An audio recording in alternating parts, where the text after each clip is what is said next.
Traders welcome back. കഴിഞ്ഞ ദിവസം നമ്മൾ ഇത് അനാലിസിസ് വീഡിയോയുടെ കണ്ടിന്യൂഷനാണ്.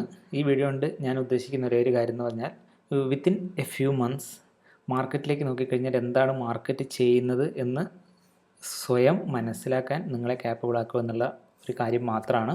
സോ ലേണിംഗ് ആണ് നിങ്ങളുടെ പർപ്പസ് എങ്കിൽ ഡെഫിനറ്റ്ലി വീഡിയോ മുഴുവനായി കാണുക, ഓൾഡ് വീഡിയോസും കണ്ടു നോക്കുക. നിഫ്റ്റി മാർക്കറ്റ് മൊത്തം ഒരു നല്ല ഫാളാണെന്നുണ്ടായത്. നല്ല ഫാൾ എന്ന് പറഞ്ഞാൽ വലിയൊരു ബിഗ് ഗ്യാപ്പ് ഡൗൺ നമ്മൾ കഴിഞ്ഞ ദിവസം പറഞ്ഞിട്ടുണ്ടായിരുന്നു. ഒരു ഗ്യാപ്പ് ഡൗൺ അതൊരു ഗ്ലോബൽ മാർക്കറ്റിൻ്റെ ഒരു കണ്ടീഷൻ വെച്ച് നമ്മൾ ഗ്യാപ്പ് ഡൗൺ എക്സ്പെക്ട് ചെയ്യുന്നുണ്ടായിരുന്നു, എല്ലാവരും ചെയ്യുന്നുണ്ടായിരുന്നു. അതിനുശേഷം മാർക്കറ്റ് നല്ലൊരു ഫാളാണ് അവിടുന്ന് കൊടുത്തത്. നമ്മൾ കുറച്ച് ഐഡിയാസും കാര്യങ്ങളും ഇന്നലെ പറഞ്ഞിട്ടുണ്ടായിരുന്നു. മാർക്കറ്റ് ഒരു സൈഡ് വേസ് പോയതിന് ശേഷം upside or downside break ചെയ്യുകയാണെങ്കിൽ നമുക്ക് ട്രേഡ് എടുക്കാം എന്നുള്ള രീതിയിലും കാര്യങ്ങൾ പറഞ്ഞിട്ടുണ്ടായിരുന്നു. ഇപ്പോൾ നിഫ്റ്റിയെ സംബന്ധിച്ച് നമുക്ക് നോക്കുകയാണെങ്കിൽ ഈ ഒരു 16,800 താഴെ അറ്റ്ലീസ്റ്റ് 16,700 എന്ന് പറയുന്നൊരു പോയിൻ്റ് ലെവലിൽ തന്നെ 200 MA ഒരു സപ്പോർട്ട് നമുക്കിവിടെ കാണാൻ പറ്റുന്നുണ്ട്. സോ ഈ ഒരു ഏരിയയിൽ മാർക്കറ്റ് ചെറുതായിട്ടെങ്കിലും ഒരു റിയാക്ഷൻ ഉണ്ടാവാൻ ചാൻസ് ഉണ്ട്. പിന്നെ ഓൾറെഡി നമുക്കറിയാം കഴിഞ്ഞ ദിവസം എന്ന് പറയുമ്പോൾ എല്ലാവരും ബെയറിഷ് ആയിരുന്നു.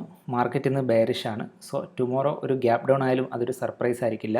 സോ സർപ്രൈസ് എന്ന് പറഞ്ഞാൽ അൺഎക്സ്പെക്റ്റഡായി ഒരു സ്റ്റോപ്പ് ലോസ് ഹിറ്റ് ആവുന്നതായിരിക്കും സർപ്രൈസ് എന്ന് പറയുന്നത്. ദാറ്റ് മീൻസ് പെട്ടെന്ന് താഴെ നിന്ന് മുകളിലേക്ക് ഒരു ഇമ്മീഡിയറ്റ് മൂവ് വരികയാണെങ്കിൽ അതാണ് കുറച്ചുകൂടി സർപ്രൈസ് ആയിട്ട് മാർക്കറ്റ് കണക്കാക്കുക.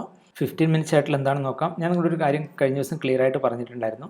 മാർക്കറ്റ് ഒരു സൈഡ് വേസ് ഓപ്പൺ ആയതിനു ശേഷം ഒരു ബുൾ ക്യാൻഡിലാണ് ഉണ്ടാക്കുന്നതെങ്കിൽ നമുക്ക് അതിൻ്റെ മുകളിൽ ലോങ് പോകാൻ നോക്കാം. അതുപോലെ ബെയർ ക്യാൻഡിൽ അല്ലെങ്കിൽ ഒരു സൈഡ് വേസ് മാർക്കറ്റാണ്, ഇതുപോലെയുള്ള ഒരു സൈഡ് വേസ് ആണെങ്കിൽ നമ്മളതിൻ്റെ അപ്പ് അല്ലെങ്കിൽ ഡൗൺ സൈഡ് ബ്രേക്ക് ചെയ്യാൻ വേണ്ടി വെയിറ്റ് ചെയ്യണം എന്നുള്ള കാര്യം പറഞ്ഞിട്ടുണ്ടായിരുന്നു. സോ ഈ ഒരു അപ്പ് സൈഡിലേക്ക് എത്തുമ്പോൾ ഞാൻ എക്സ്പെക്ട് ചെയ്തിരുന്നു ഇവിടെ ഒരു കുറച്ച് സമയമെങ്കിലും മാർക്കറ്റ് സ്പെൻഡ് ചെയ്യുവാണെങ്കിൽ അവിടെ നിന്ന് മുകളിലേക്ക് അപ്പ് ബ്രേക്ക് ഔട്ട് ഉണ്ടാവും ഞാൻ എക്സ്പെക്ട് ചെയ്തിട്ടുണ്ടായിരുന്നു. ആ കാര്യം നമ്മൾ ഗ്രൂപ്പിൽ ഷെയർ ചെയ്തതാണ്. ബട്ട് അതിനുശേഷം മാർക്കറ്റ് പിന്നെ സൈഡ് വേസ് പോയി ലാസ്റ്റ് മൊമെൻറ്റിലാണ് ഇവിടെ ഒരു ബ്രേക്ക് ഔട്ട് കൊടുത്തത്. ഇവിടെ ഈ ബ്രേക്ക് ഔട്ട് കൊടുക്കുന്ന സമയത്ത് നിഫ്റ്റിയിൽ ബ്രേക്ക് ഔട്ട് കൊടുക്കുന്ന സമയത്ത് ഞാൻ അത്ര ഒരു കൺവിൻസ്ഡ് ആയിരുന്നില്ല. കാരണം മാർക്കറ്റ് ഓൾറെഡി നിങ്ങൾക്ക് ഒരു 5 മിനിറ്റ് ചാർട്ടിൽ നോക്കി അതിൻ്റെ ഒരു ഏകദേശം ഐഡിയ മനസ്സിലാവും.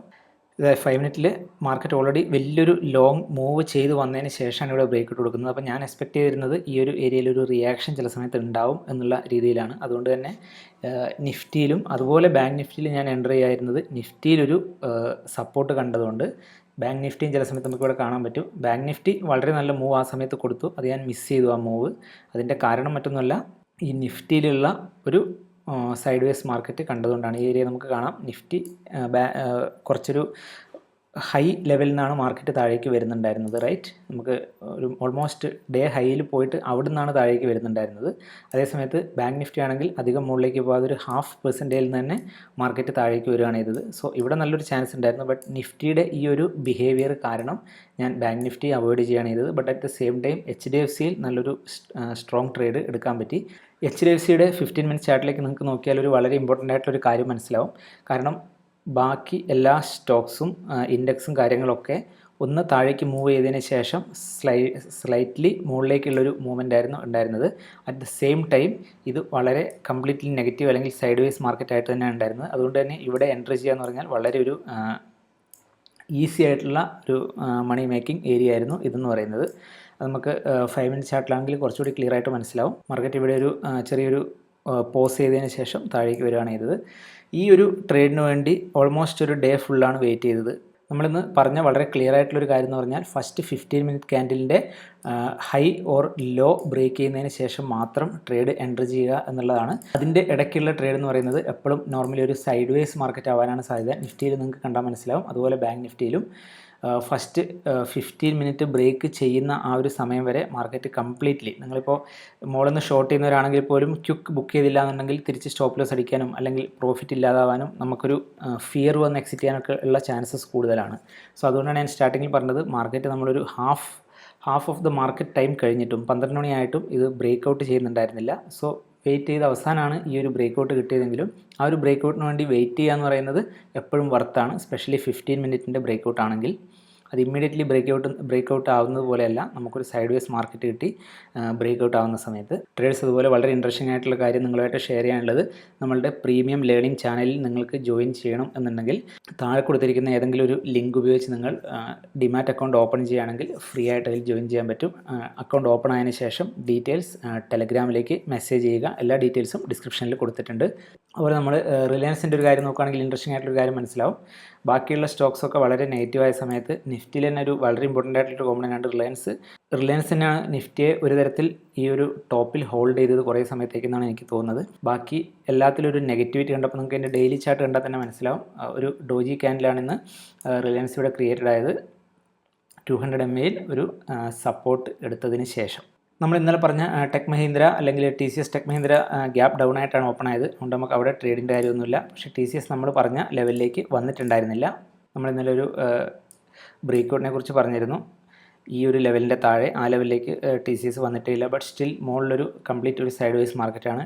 TCSൽ എന്തോ ന്യൂസ് ബൈബാക്ക് പോലെയുള്ള എന്തോ കാര്യങ്ങളൊക്കെ ഉണ്ടെന്ന് തോന്നുന്നു. എനിവേ ടുമോറോ ട്രേഡ് ചെയ്യാന്ന് പറയുമ്പോൾ ഞാൻ പറഞ്ഞു നമ്മൾ അഗെയിൻ ഒരു ന്യൂട്രൽ ടു നെഗറ്റീവ് തന്നെയാണ്. പക്ഷേ ഒരു പോസിറ്റീവ് ട്രേഡ് എടുക്കുക എന്ന് പറഞ്ഞാൽ സ്കാൽപ്പിംഗ് എന്നുള്ള രീതിയിൽ എടുക്കുന്നതല്ലാതെ മാർക്കറ്റ് റിവേഴ്സ് ആവാനുള്ള ചാൻസ് ഉണ്ട്. മാർക്കറ്റ് ഏത് സമയത്തും നല്ലൊരു ന്യൂസോ എന്തെങ്കിലും ഒരു കാര്യം വന്നാൽ ചിലപ്പോൾ റിവേഴ്സ് ആയി എന്ന് വരാം. സോ ഒരു ഇൻട്രാഡേ ട്രേഡറെ സംബന്ധിച്ചിടത്തോളം മാർക്കറ്റ് എന്താണോ പറയുന്നത് അതിനനുസരിച്ച് ചെയ്യുക. സ്പെഷ്യലി ഇതുപോലെയുള്ള ദിവസം നിങ്ങൾ ആദ്യം ആലോചിക്കേണ്ട കാര്യം എന്ന് പറഞ്ഞാൽ സർപ്രൈസ് എവിടെയാണ് എന്നുള്ളതാണ്. ഇപ്പോൾ നിഫ്റ്റിയിൽ അല്ലെങ്കിൽ ബാങ്ക് നിഫ്റ്റിയിൽ നമുക്കൊരു സിമ്പിളായിട്ട് ഈ കാര്യം എക്സ്പ്ലെയിൻ ചെയ്യാം. മാർക്കറ്റ് നെഗറ്റീവ് ആയിരിക്കും അല്ലെങ്കിൽ താഴേക്ക് പോകുന്നുള്ള കാര്യമൊക്കെ എല്ലാവർക്കും അറിയുന്നത് തന്നെയാണ് ഇന്നലെ, റൈറ്റ്? അപ്പോൾ അതിൻ്റെ ഒരു ടോപ്പ് ഇവിടെയാണ്, അതുപോലെ ബോട്ടം ഇവിടെയാണ്. നിഫ്റ്റിയുടെ കാര്യത്തിലാണെങ്കിൽ നമുക്ക് ഇതേ ഒരു സംഭവം കാണാം. 15 മിനിറ്റ് ചാർട്ടിൽ ഇവിടെയാണ് 15 മിനിറ്റ് ടോപ്പ്, ഇവിടെയാണ് 15 മിനിറ്റ് ബോട്ടം. ഇവിടെ നമ്മൾ ശ്രദ്ധിക്കേണ്ട ഒരു കാര്യം, ഈ ഒരു സമയത്ത് ഓൾമോസ്റ്റ് എല്ലാവരും ബെയറിഷ് തന്നെയാണ്. ദാറ്റ് മീൻസ് ഒരു ലോങ് ട്രേഡ് എടുക്കുന്ന ആൾക്കാർ പൊതുവേ കുറവായിരിക്കും. ഓക്കെ, അതേസമയത്ത് ഒരുപാട് ആൾക്കാർ ഇവിടെ ഷോർട്ട് ചെയ്തവരുടെ സ്റ്റോപ്പ് ലോസ് എന്ന് പറയുന്നത് ഈ ഒരു ലെവലിൻ്റെ മുകളിലുണ്ടാകും. ഈ ഒരു level high of the day break ചെയ്യുവാണെങ്കിൽ ഇമ്മീഡിയറ്റ് മൂവ് മുകളിലേക്കാണ്. കാരണം ഒരുപാട് ആൾക്കാർ ആ സമയത്ത് എക്സിറ്റ് ചെയ്യും, കാരണം അവരുടെ സ്റ്റോപ്പ് ലോസ് ഹിറ്റ് ആവുന്നു എന്നുള്ള കാരണം കൊണ്ട്. അതേസമയത്ത് താഴേക്കുള്ള മൂവിന് ആ ഒരു സർപ്രൈസ് ഇല്ല, ബിക്കോസ് മാർക്കറ്റ് നെഗറ്റീവാണ്. എല്ലാവർക്കും അറിയാം ആ കാര്യം. ഇതുപോലെയുള്ള സംഭവങ്ങൾ നിങ്ങൾ മാർക്കറ്റിൽ എല്ലാ സമയത്തും ആലോചിക്കുക. ഓരോ സമയത്ത് എവിടെയാണ് ആൾ ട്രാപ്പ് ആവുന്നത്, എന്താണ് സംഭവിക്കുന്നത് എന്നുള്ള കാര്യങ്ങൾ. അപ്പോൾ നാളെ എവിടെയാണ് ട്രേഡ് എന്നുള്ള കാര്യം ചിന്തിക്കുകയാണെങ്കിൽ ഒരു ക്ലിയർ ആയിട്ടുള്ള കാര്യം പറയാം. എല്ലാവരെയും സംബന്ധിച്ചും മാർക്കറ്റ് നെഗറ്റീവ് തന്നെയാണ്. സോ ഇപ്പോൾ മാർക്കറ്റ് മോസ്റ്റ് പ്രോബബ്ലി ഒരു ഗ്യാപ്പ് ഡൗൺ ആയിട്ട് ഓപ്പൺ ആവുകയാണ് എങ്കിൽ അഗെയിൻ നമ്മൾ ഇന്നലത്തെ വീഡിയോയിൽ പറഞ്ഞ സെയിം കാര്യമാണ്. മാർക്കറ്റ് അവിടെ എങ്ങനെയാണ് ബിഹേവ് ചെയ്യുന്നതിന് നോക്കി അതിന് ശേഷം ഒരു ട്രേഡ് എടുക്കുക എന്നുള്ളതാണ് മെയിനായിട്ട് നമ്മൾ നോക്കേണ്ടത്. കാരണം പല സമയത്തും ഫസ്റ്റ് 9:30 ആ സമയത്തൊക്കെ ജമ്പിൻ ചെയ്ത് കഴിഞ്ഞാൽ 9:30 ജമ്പിൻ ചെയ്ത് കഴിഞ്ഞാൽ ഇതുപോലെയുള്ള ദിവസങ്ങളിൽ സ്പെഷ്യലി ഗ്യാപ്പ് ഡൗൺ ഒക്കെ ആയി മാർക്കറ്റ് ടോട്ടലി ഒരു വോളറ്റൈലായി നിൽക്കുന്ന സമയത്ത് ഇന്ന് നിങ്ങൾക്ക് കാണാൻ പറ്റും ഇന്ത്യ വിക്സ് എന്ന് പറയുന്ന ഓൾമോസ്റ്റ് 23% ആണ് ഇൻക്രീസ് ആയത്. ചാടി കയറുന്നതിന് പകരം സൈഡ് വേസിൽ നിന്ന് കഴിഞ്ഞാൽ ഇന്നത്തെ പോലെ നല്ല നല്ല ട്രേഡ്സ് കിട്ടും. പക്ഷേ അതിനുവേണ്ടി നിങ്ങൾ കുറച്ച് പേഷ്യൻസ് കാണിച്ചേ പറ്റും. പല ആൾക്കാരെ സംബന്ധിച്ചും ട്രേഡിംഗ് എന്ന് പറഞ്ഞാൽ തലേദിവസം അനലൈസ് ചെയ്തു പിറ്റേ ദിവസം രാവിലെ കയറി ട്രേഡ് ചെയ്യുക എന്നുള്ളതാണ്. ആ രീതിയിൽ ചെയ്യാതിരിക്കുക. അപ്പോൾ ഇന്നലെ പറഞ്ഞ സെയിം കാര്യമാണ്. ഇവിടെ മാർക്കറ്റ് വലിയൊരു ഗ്യാപ്പ് ഡൗണിന് ശേഷം ഒരു പോസിറ്റീവ് ക്യാൻഡിലാണ് ആക്കുന്നതെങ്കിൽ ചെറിയൊരു മൂവ്മെൻറ്റ് നമുക്ക് മുകളിലേക്ക് കാണാൻ പറ്റുമെന്ന് വിചാരിക്കുന്നു.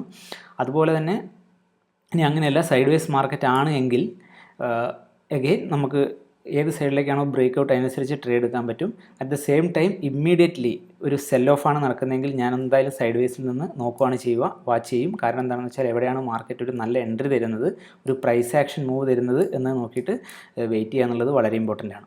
ഈ സെയിം അനാലിസിസ് ആണ് ബാങ്ക് നിഫ്റ്റിയുടെ കാര്യത്തിലും. പിന്നെ നാളെ ചിലപ്പോൾ നമുക്ക് ഒരു ഓപ്പർച്യൂണിറ്റി കിട്ടാൻ ചാൻസ് ഉള്ള ഒരു സ്റ്റോക്ക് എന്ന് പറയുന്നത് നമുക്ക് കാണാം അദാനി പോർട്സ് ആണ്. ഒരുപാട് സ്ഥലത്ത് സപ്പോർട്ട് എടുത്തിട്ടുണ്ട്. സോ അതിന് ശേഷമുള്ളൊരു ബ്രേക്ക്ഔട്ടാണ്. ഇവിടെ നിന്നൊരു കൺസോൾട്ടേഷന് ശേഷം താഴേക്ക് വരുന്നതായിരിക്കും കുറച്ചുകൂടി നല്ലത്. എനിവേ നല്ലൊരു ഓപ്പർച്യൂണിറ്റി നമുക്കിവിടെ കിട്ടാനുള്ള ചാൻസ് ഉണ്ട്. പിന്നെ പൊതുവെ നമ്മൾ മനസ്സിലാക്കേണ്ടത് വലിയൊരു മൂവ് ഒരു ദിവസം ഉണ്ടായാൽ നെക്സ്റ്റ് ഡേ ഇമ്മീഡിയറ്റ്ലി ഒരു മൂവ് ഉണ്ടാകുന്നതിന് പകരം ഒരു ചെറിയ സൈഡ് വേസ് മാർക്കറ്റ് നമുക്ക് എക്സ്പെക്റ്റ് ചെയ്യാവുന്നതാണ്. അതുകൊണ്ടാണ് ഞാൻ പറഞ്ഞത് നമ്മൾ ന്യൂട്രൽ ടു ബെയറിഷ് എന്നുള്ളൊരു സ്റ്റാൻഡ് എടുക്കണം എന്നുള്ളത്. അതുപോലെ തന്നെ മറ്റു സ്റ്റോക്കാണ് ഗ്രാസിനെ സംബന്ധിച്ച് ഡെയിലിയിൽ നമുക്ക് കാണാൻ പറ്റും ഒരു ട്രെൻഡ് ലൈൻ ബ്രേക്ക് ചെയ്തിട്ടുണ്ട്. ബട്ട് ഈ ഒരു ട്രെൻഡ് ലൈനിൻ്റെ ബ്രേക്ക് ചെയ്തതിന് ശേഷം 2 ദിവസം കണ്ടിന്യൂസ് ആയിട്ട് ഒരു ബിഗ് മൂവാണ് കൊടുത്തത്. സോ ഇമ്മീഡിയറ്റ്ലി ഒരു മൂവ് ഉണ്ടാവുമെന്ന് പറയാൻ പറ്റില്ല. സ്റ്റിൽ ഞാൻ എക്സ്പെക്ട് ചെയ്യുന്നത് ഈ ഒരു 200 മൂവിങ് ആവറേജിൻ്റെ ലെവലിലേക്കെങ്കിലും മാർക്കറ്റ് വരും. അറ്റ്ലീസ്റ്റ് ആസ് എ ബിഗിനിങ് 1600 ലെവലിലേക്ക് മാർക്കറ്റ് വരുന്നതാണ് എക്സ്പെക്ട് ചെയ്യുന്നത്. അപ്പോൾ അതിനനുസരിച്ച് നമുക്ക് ഇൻട്രാഡേയിൽ 15 മിനിറ്റ് ചാർട്ടിൽ അല്ലെങ്കിൽ 5 മിനിറ്റ് ചാർട്ടിൽ നമുക്ക് എങ്ങനെയാണ് ഇമ്മീഡിയറ്റ് ട്രേഡ് എടുക്കുന്നതിനേക്കാളും ഒരു പ്രൈസ് ആക്ഷൻ അല്ലെങ്കിൽ നമ്മൾ പറഞ്ഞ പോലെയുള്ള ഒരു കൺസോൾട്ടേഷന് ശേഷമുള്ള മൂവിൽ ട്രേഡ് എടുക്കുന്നതായിരിക്കും എപ്പോഴും നല്ലത്. സോ അതിനുവേണ്ടി വെയിറ്റ് ചെയ്യുക.